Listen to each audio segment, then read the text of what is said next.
What's up guys, it's Ivan Clifford again here for another day and another story.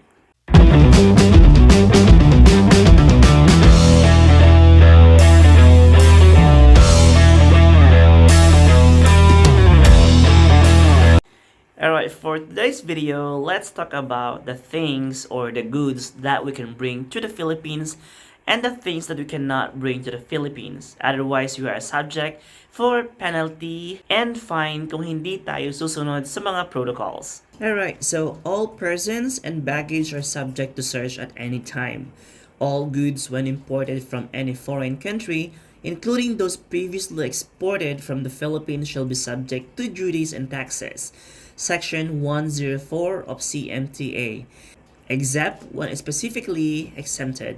Now, let's talk about the price of value ng mga goods na ating dadalhin or pwedeng dalhin sa Pilipinas.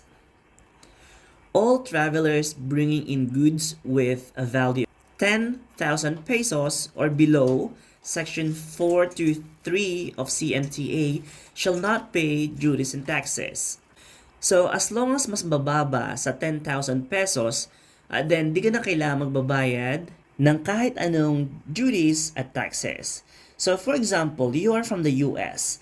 Kailangan lang i-convert and your goods ay dapat hindi tataas sa $181, which is the equivalent of 10,000 pesos, para di ka na kailangan magbayad ng duties and taxes.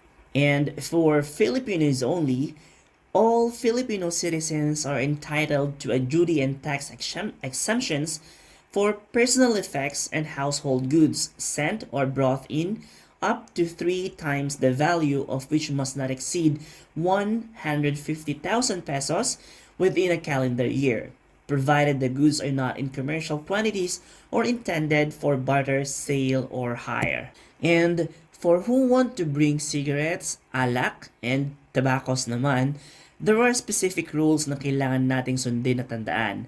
This is for all the Filipinos and non-Filipinos also. So each traveler is entitled to duty and tax, VAT, and exercise free importation of 2 reams of cigarettes or 50 sticks of cigar or 250 grams of pipe tobacco and 2 bottles of liquor with total value of 10,000 pesos or less. So, yun lamang po ang kailangan natin tandaan. So, ang pwede lang po ay at least 2 rim ng cigarettes, ayan, or 50 sticks ng cigar, or 250 grams lang ng pipe tobacco, and 2 bottle lang ng liquor at hindi tataas sa 10,000 pesos. So, what are the penalties kapag hindi tayo sumunod at hindi tayo nag-declare ng kahit anong mga item na nasa list?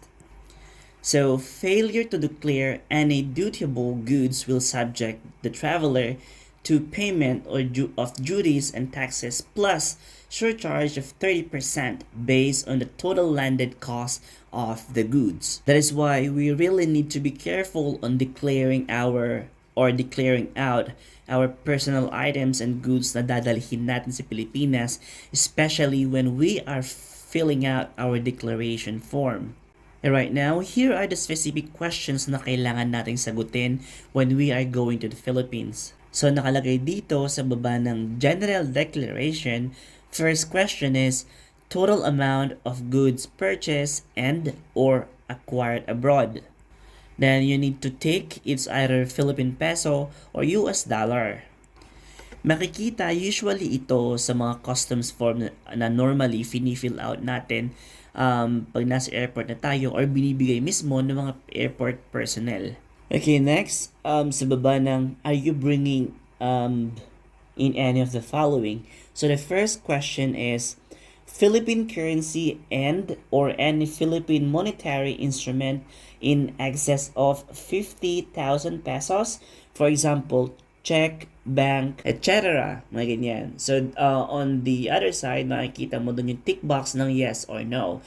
If yes, please submit the original copy of prior authorization from the Bangko Sentral ng Pilipinas at the Bureau of Customs arrival area. So, kailangan nating mag-submit or magpakita ng copy or the original copy ng prior authorization from the Bangko Sentral ng Pilipinas or at the Bureau of Customs sa arrival area natin. Second is foreign currency and or foreign monetary instrument in excess of 10,000 US dollar or its equivalent. So same thing, there's a tick circle of yes or no. If yes, then you need to fill out the foreign currency and other foreign exchange. Alright, so the next question is foreign currency and or foreign monetary instrument in excess of 10,000 US dollar or its equivalent. So there's also a tick box there, yes or no. So if yes, we need to fill out the foreign currency and other foreign exchange denominated bearer monetary instruments declaration form at the Bureau of Customs arrival area. So the same thing. So kanina, kailangan nating mag-submit ng original copy ng prior authorization from Bangko Sentral ng Pilipinas kapag meron tayong excess instrument of $50,000.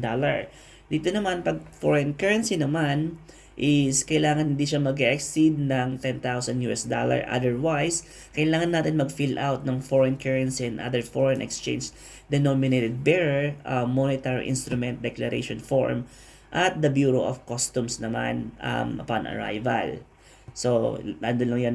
Pag no naman, then syempre all you need to do is to tick the tick circle and then no need to provide any of those copies. Third question is the gambling paraphernalia. So same thing, yes or no. If yes, then we need to submit prior import permit or clearance from the Philippine Amusement and Gaming Corporation. Fourth question is cosmetics, skincare products, food supplements, and medicines in excess of quantities for personal use. Yes or no? If yes, please submit or we need to submit prior important permit clearance from the Food and Drug Administration or FDA. Fifth questions, dangerous and drugs such as morphine, marijuana, opium, poppies of or synthetic drugs. Yes or no? If yes, then we need to submit import permit clearance from the Philippine Drug Enforcement Agency. So the same thing. And number 6 question is firearms, ammunitions, and explosives. Same thing, yes or no? And if yes, we need to submit the import permit clearance from the Firearms and Explosive Office sa Philippine or from Philippine National Police.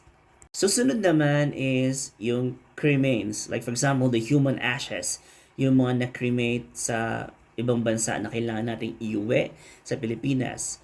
So ayun nga, cremains or human ashes, human organs or tissues, yes or no? If yes, all we need to do is to secure clearance from the Bureau of Quarantine. Number 11 is the jewelry, gold, precious metals, or gems. So yes or no. Number 12, other goods not mentioned above. Yes or no. If yes, kailangan nating isulat lahat or enumerate yung mga items na hindi na mention sa taas. Alright, so next are the things that we are not allowed to carry. These are the prohibited items. Written or printed goods, negatives or cinematographic films, photographs, engravings, lithographs, objects, paintings, drawings, or other representation of an obscene or immoral character. Materials advocating rebellion, insurrection, or sedation against Philippine government. Adulterated or misbranded food or drugs. Hindi pwede ang mga abortion paraphernalia. And some of the prohibited items are yung mga counterfeit goods. For example, yung mga bags, shoes, etc. If you've already like heard about, for example, pagpunta ng mga US, ganyan, and may mga tao na they're using fake products, like for example, the bags, fake Louis Vuitton bags, fake Louis Gucci bag, mga ganyan. So, they're actually checking in the airport and if it's not original, then definitely hindi kanila papayagan na dalhin yung mga gantong bagay. Also, goods manufactured in whole or in part of gold, silver, or other precious metals or alloys and the stamp, brand, or mark does not indicate actual fineness of quality of the metals or alloy. So kapag there's no indication of an actual material quality, ganyan, So definitely, hindi tayo papayagan na magdala ng kahit ano sa mga ito. And just in case baka gusto nyo itanong if we can bring jewelries naman in the Philippines, of course, yes.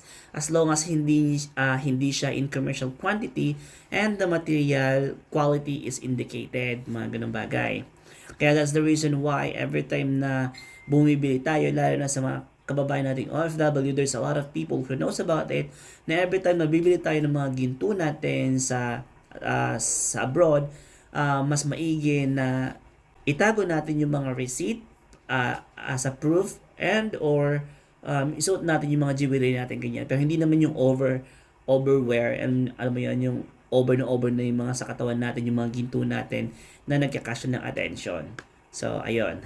Alright guys, so those are the things that we can carry, and those information naman on the latter part are the things that we cannot or we're not allowed to carry pag tayo nagta-travel going to the Philippines. Sa mga mahal nating kababayan dyan who knows more or additional informations about these goods that are allowed to carry and are not allowed to carry, so please don't hesitate to drop this information or sa comment section para din matulungan natin ang ating iba pang mga minamahal nating OFWs. So once again, thank you so much for staying and watching this video, and I do hope na nakatulong ito. So for those who didn't click the red button out there, please do subscribe to my channel, and I'll try my best to upload more information about the travel, especially sa mga OFW natin. And yun lang. Anyway, thank you so much and have a wonderful day. Bye-bye!